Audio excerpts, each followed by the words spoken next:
Okay, எல்லாருக்கும் வணக்கம். இது வந்து Arcam AVR 10 ஒரு audiophile graded AV ரிசீவர். இது வந்து 3வது செட்டு நம்ம எடுத்து பண்ணுறோம். ஃபஸ்ட்டு ஒரு 2-3 மந்த்ஸ் முன்னாடி நான் ஒரு வீடியோ போட்டிருப்போம் அன்பாக்ஸ் பண்ணி இதே ரிசீவர். அண்டு செகண்ட் செட்டும் எடுத்து அப்படியே நம்ம ஒரு கஸ்டமர் வாட்ஸ்அப்லேயே சேட் பண்ணாங்க, எடுத்துக்கிட்டாங்க. ஸோ அது வீடியோ போடல. இது 3வது set. They are all happy with the results. இது வந்து ஒரு 7.2 ஏவி ரிசீவர் தான், but extremely clean sounding AV ரிசீவர்னு சொல்லலாம். இந்த ஆந்தம் அர்கேம்லாம் வந்து பார்த்திங்கன்னா அவங்க டிஃப்ரெண்ட்டாக அவங்களோட கன்ஸ்ட்ரக்ஷனாக இருக்கட்டும், டேக்காக இருக்கட்டும், எல்லாமே இருக்கும். They go for sound rather than going for the features. சரிங்களா? ஏன் இது ஒரு ஹை எண்ட் ஏவி ரிசீவர்னு சொல்கிறேன்னா, இதில் நான் மெயின் ஹைலைட்ஸ் மட்டும் சொல்கிறேன். இதில் யூஸ் பண்ணியிருக்க DAC Sabre ESS 9026 pro audiophile DAC. சரிங்களா? இது வந்து கிட்டத்தட்ட ஆடியோஃபைல் டேக் வந்து ஒரு ஸ்டீரியோவில் யூஸ் பண்ணுவாங்க, பட் ஏவி ரிசீவரில் வந்து ரொம்ப ரேர், ஹைஎண்ட் மாடல்ஸில் யூஸ் பண்ணுவாங்க. ரெண்டாவது வந்து கிளாஸ் ஏபி ஆம்ப்ளிஃபிகேஷன் கொடுத்துருக்காங்க. ஸோ வந்து உங்களுக்கு ஒரு ஆடியோஃபைல் சவுண்ட் குவாலிட்டி ஈஸியாக அச்சீவ் பண்ணலாம். இதோட அதுக்கேற்ற மாதிரி கிளாஸ் ஏபி வந்து எப்படி அச்சீவ் பண்ணுறாங்கன்னா, இது வந்து ஒரு பெரிய large frame type transformer use பண்ணுறாங்க. ஸோ அது மூலயமா கிளாஸ் ஏபி அச்சீவ் பண்ணுறாங்க. அடுத்து வந்து பார்த்திங்கன்னா இதோட டிஹெச்டி 0.02% கொடுத்துருக்காங்க, which is extremely low noise sounding AV receiver. 0.02லாம் ஒரு 10 out of 9 ரிசீவரில் கிடையாது. மேபி அர்கேம் அந்த மாதிரி மாடலில் உண்டு. 0.02 ஒரு ஸ்டீரியோ ஆம்புக்கு கொடுக்கலாம்.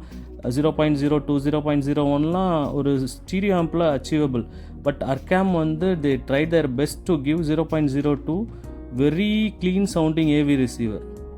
அண்டு இதில் முக்கியமாக பார்த்தீங்கன்னா இதோட ப்ரீ ப்ராசஸர்னு சொல்லலாம். ப்ரீஆம்ப் ஸ்டேஜ் வந்து உங்களுக்கு அதோட அவுட்புட்டே பார்த்தீங்கன்னா 1 வோல்ட்லேருந்து 5 வோல்ட் ஆர்எம்எஸ் வரைக்கும் கொடுத்துருக்காங்க. இந்த 5 வோல்ட் ஆர்எம்எஸ்லாம் வந்து நார்மலாக வந்து ஏவி ரிசீவரில் அவ்வளோ அவுட்புட் வராது. ஒரு ப்ரீ ப்ராசஸரில் கிடைக்கலாம் 3 வோல்ட் 4 வோல்ட் 5 வோல்ட் 7 வோல்ட்டு கிடைக்கலாம். ப்ரீ அவுட் ஸ்டேஜ் நான் சொல்கிறேன். ஸோ அவ்வளோ புஷ் பண்ணும் உங்களுக்கு சவுண்டு வந்து. சிக்னல் குவாலிட்டி வந்து அந்த அளவுக்கு உங்களுக்கு ஸ்ட்ராங்காக இருக்கும் சிக்னல். ஸோ இது ஒரு பெஸ்ட் ஏவி ரிசீவர்னு சொல்லலாம். இதோட எம்ஆர்பி பார்த்தீங்கன்னா 3.7 lakhs. ஒரு 7.2 ரிசீவருக்கு ஒரு 3.7 lakhs எம்ஆர்பியான்னு யோசிக்கலாம். ஆக்சுவலாக எம்ஆர்பி ஆஃப்டர் ஒரு 30 to 35% டிஸ்கவுண்ட் பண்ணுறாங்க டீலர்ஸ். நம்ம வந்து இதை ஒரு பெஸ்ட்டு ப்ரைஸில் எடுத்திருக்கோம், 50% டிஸ்கவுண்ட்டில் எடுத்திருக்கோம். ஸோ உங்களுக்கு விருப்பம் வந்துன்னா தயவு செஞ்சு வாங்கிக்கிங்க. One of the best AV ரிசீவர்னு சொல்லலாம். அண்டு அடுத்தது பார்த்தீங்கன்னா நீங்கள் ஒரு 4 சேனலோ 5 சேனல் பவர் ஆம்போ கொடுத்து நீங்கள் ஃபுல் 11.2 கான்ஃபிகரேஷன் பண்ணிக்கலாம், 11.1 கான்ஃபிகரேஷன் பண்ணிக்கலாம். அண்டு இது அதர் தென் தட் உங்களுக்கு நார்மல் ஜென்ரல் ஃபீச்சர்ஸ் பார்த்தீங்கன்னா RO3D சப்போர்ட் பண்ணும், ஐமேக்ஸ் என்ஹான்ஸ்டு இருக்குது, டால்பி அட்மாஸ் இருக்குது, ERC இருக்குது.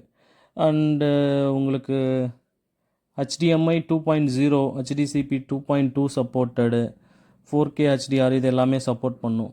மெயின்லி உங்களுக்கு வந்து சவுண்ட் குவாலிட்டிக்கு தான் இது மோஸ்ட்லி ப்ரிஃபர்டு.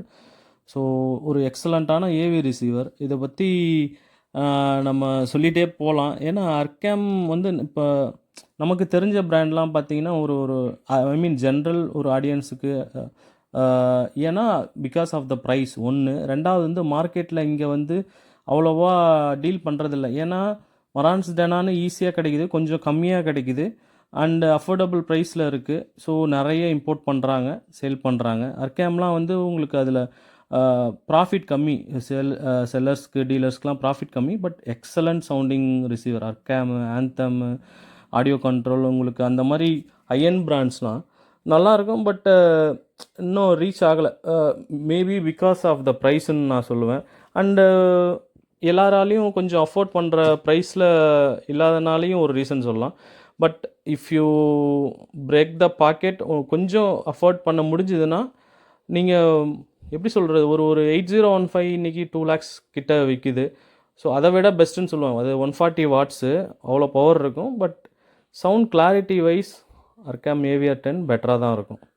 ஸோ உங்களுக்கு இன்ட்ரெஸ்ட் இருந்ததுன்னா தயவு செஞ்சு கான்டாக்ட் பண்ணுங்கள். இதோட ஃபீச்சர்ஸ்லாம் பாருங்கள், ரிவ்யூஸ் வேணால் பாருங்கள்.